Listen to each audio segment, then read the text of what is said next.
Welcome to 1 Minute Public Health Bite. Whether low dose aspirin to prevent heart attacks useful or not. For many years, low dose 75 milligrams aspirin was advised to prevent heart attacks, but now it has been recommended not to use as its adverse effects more than benefits. Well, coronary heart disease is leading cause of death in the world and in India.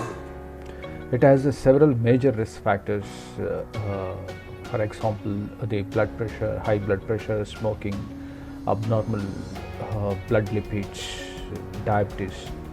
Coronary heart disease occurs due to fat deposition on parts of the arterial wall that supply blood to the heart, and this fat deposition forms a fibrosis and creates plaque.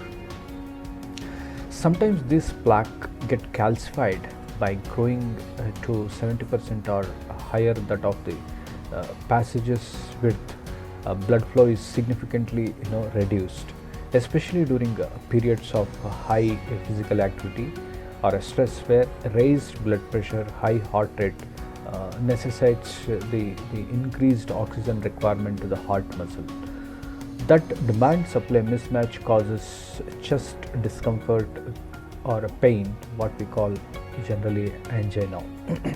However, soft plaque are prone to rupture. When they rupture, the platelets which are part of blood aggregate and forms a clot, which is a normal process. If a large clot obstruction causes, we call it as angina or chest discomfort. If there is an occlusion, it triggers heart attack. Aspirin is an antiplatelet drug. It has been advised for years to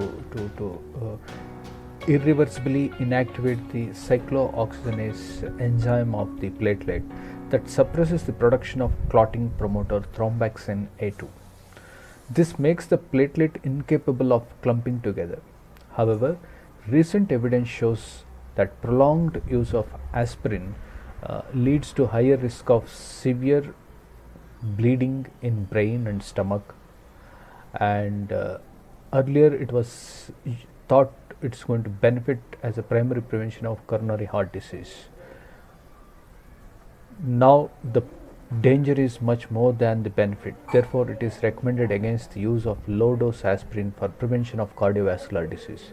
Nevertheless, clinicians need to individualize based on the nature of risk factors associated with their treating patients. Thank you.